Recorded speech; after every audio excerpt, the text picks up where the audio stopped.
அந்த மாவட்டங்களில் கருப்பு கொடி எதிர்ப்பு போராட்டம் தமிழ்நாடு காங்கிரஸ் கமிட்டியின் சார்பாக நடைபெறும். எது பெருமை? கீழடி அகழ்வாராய்ச்சியுடைய உண்மையை மறைப்பது பெருமையா? நாட்டு மக்களுக்காக உயிர் தியாகம் செய்தார்கள். இவர் என்ன செஞ்சிருக்காரு? தலையிட வேண்டாம், மூக்கை நுழைக்க வேண்டாம், நாங்கள் அதை பார்த்து கொள்வோம். நாங்கள் அதுமாரி பேச முடியுமா இன்னைக்கு ட்ரம்ப் எதிர்த்து? பாரத பிரதமர் திரு நரேந்திர மோடி அவர்களை எதிர்த்து காங்கிரஸ் பேரியக்கத்தின் சார்பாக எந்தெந்த மாவட்டங்களுக்கு செல்கிறாரோ தமிழ்நாட்டில், அந்த மாவட்டங்களில் கருப்பு கொடி எதிர்ப்பு போராட்டம் தமிழ்நாடு காங்கிரஸ் கமிட்டியின் சார்பாக நடைபெறும்.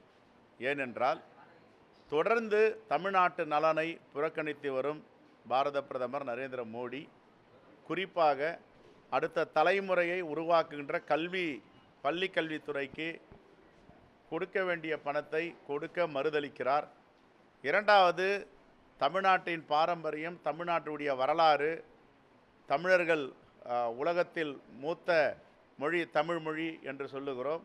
வெளிநாடுகளில் போகும்பொழுது தமிழை பற்றி, திருக்குறளை பற்றி பேசும் நரேந்திர மோடி அவர்கள் கீழடி அகழ்வாராய்ச்சியுடைய உண்மையான அறிக்கையை மாற்றி எழுதி தரும்படி அமர்நாத் ராமகிருஷ்ணனுக்கு கொடுக்கும் தொந்தரவை கண்டித்தும், தமிழ்நாட்டுடைய வரலாற்றை, உண்மையான வரலாற்றை வெளியிட மறுக்கும் ஒன்றிய அரசிற்கு எதிராகவும் பாரத பிரதமர் இதை கண்டுகொள்ளாமல் இருப்பதும், பள்ளி கல்வித்துறை மட்டுமல்ல, தமிழ்நாட்டுக்கு சேர வேண்டிய நிதியை, தமிழ்நாட்டு மக்களுக்கு கிடைக்க வேண்டிய உரிமை தொகையை அளிக்காமல் இருப்பதற்கும் கண்டித்து இந்த கருப்பு கொடி ஆர்ப்பாட்டத்தை அந்தந்த மாவட்டங்களில் எங்களுடைய மாவட்ட தலைவர் தலைமையில் கருப்பு கொடி காட்டுவார்கள்.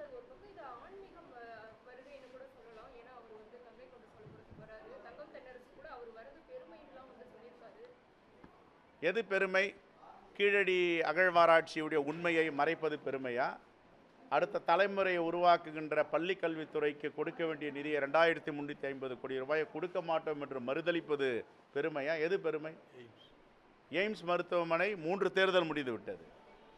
2014, 19, 24. இன்னும் எய்ம்ஸ் மருத்துவமனை திறப்பாமல் இருப்பது பெருமையா? எல்லா எய்ம்ஸ் மருத்துவமனைக்கும் எல்லா பாஜக ஆளும் மாநிலங்களில் இருப்பதெல்லாம் இந்தியாவின் நிதிநிலை அறிக்கையில் ஒதுக்கப்படுகிறது. தமிழ்நாட்டுக்கு மட்டும் ஜப்பான் வங்கியிலிருந்து கடன் பெற்று கட்டப்படுகிறது. இதெல்லாம் பெருமையா தமிழ்நாட்டுக்கு? எது பெருமை? தமிழ் மொழியை, தமிழ் கலாச்சாரத்தை, தமிழ்நாட்டுடைய மக்களின் பண்பாட்டை சிதைப்பது பெருமையா? இதை பெருமையாக கருதுவதற்கு எந்தவித வாய்ப்பும் இல்லை. ஆகவே நீண்ட நாட்களாக இந்திய பிரதமராக இருந்த இந்திரா காந்தியோட சாதனையை பிரதமர் மோடி பீட் பண்ணிட்டாரு. கிட்டத்தட்ட 4071 நாட்கள் அதிகமாக பிஎம் சீட்டில் உட்கார்ந்துட்டாரு. சாதனை முடிவு. அவங்க ஒரு நாள் பிரதமராக இருந்தால் கூட இந்த மண்ணை நேசித்தார்கள், நாட்டு மக்களை நேசித்தார்கள், நாட்டு மக்களுக்காக உயிர் தியாகம் செய்தார்கள். இவர் என்ன செஞ்சிருக்காரு? நாட்டு மக்களுக்கு எதனா தியாகம் பண்ணியிருக்காரா? இந்திரா காந்தி, அன்னை இந்திரா காந்தி இரும்பு பெண்மணி, உலக நாடுகள்லாம் போற்றி பேசினாங்க. அமெரிக்க ஜனாதிபதி கொடை பிடிச்சிட்டு போவார் அன்னை இந்திரா காந்திக்கு. பங்களாதேஷ் வார் நடக்கும் போது, பாகிஸ்தான்லேருந்து பிரிக்கும் போது அமெரிக்காவுக்கு என்ன எச்சரிக்கை விடுத்தாங்க?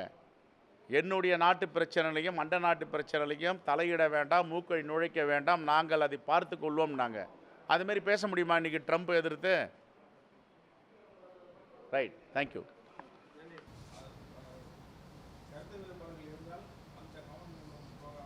அதை சொல்கிறதுக்கு தைரியம் இருக்கா மோடி கிட்டன்னு கேளுங்க ஃபஸ்ட்டு அவரை.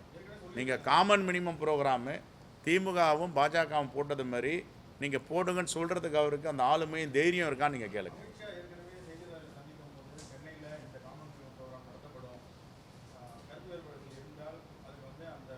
கருத்து வேறுபாடுனா தொகுதியில் கருத்து வேறுபாடு இருந்தால் காமன் மினிமம் ப்ரோக்ராம் சொல்கிறாரு. அதுக்கு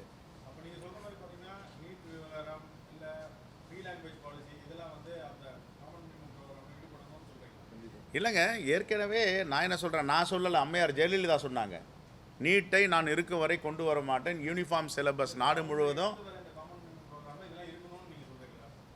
இருந்தால் நல்லது தான். அவங்க இதுக்காக குரல் கொடுப்பாங்களா? ஏங்க 2350 கோடி ரூபாய் பள்ளி கல்வித்துறைக்கு கூட மறுக்கிறாங்க, மறுதளிக்கிறாங்க, வேறு மாநிலத்துக்கு மாற்றுறாங்க. இது வரைக்கும் எடப்பாடி பழனிசாமி வாயே திறக்கலையே. அவர் தமிழ்நாட்டுக்காக அரசியல் பண்ணுறாரா, உத்தரப்பிரதேசுக்காக அரசியல் பண்ணுறாரா? அவர் கேட்டிருக்கணும்ல. அடுத்த தலைமுறையை உருவாக்குவது பள்ளி கல்வித்துறை. பள்ளி கல்வித்துறைக்கு எங்களுக்கு சேர வேண்டிய நியாயமான உரிமை தொகை, அது ரைட்ஸ் மணி கொடுக்கல. ஏன் கொடுக்கலன்னு கேட்கணும்ல. ஏன் கேட்கல? எத்தனை முறை மீட் பண்ணி இருப்பார் மோடியை?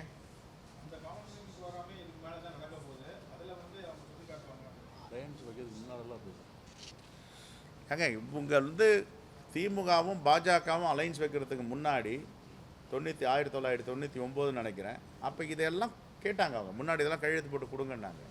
அதேமாதிரி இவர் கையெழுத்து போட்டு கொடுத்துட்ட பேர் தான் அமித்ஷா பக்கத்தில் போய் உட்காந்துருக்கணும்.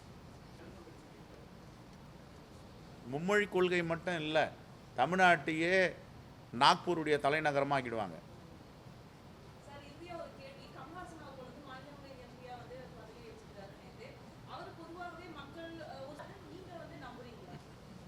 கண்டிப்பாக இல்லை, அவர் எங்களுடைய காங்கிரஸ் பேரியக்கத்தின் தலைவர்கள் ஒருவான அவருடைய தந்தை சீனிவாச ஐயங்கார். கமல்ஹாசன் என்பது காங்கிரஸுடைய ஜீன். அதனால் அவருடைய தந்தை போல் அவர் நாட்டு மக்களுக்காக குரல் கொடுப்பார் என்று முழுமையாக நம்புகிறோம். தேங்க்யூ.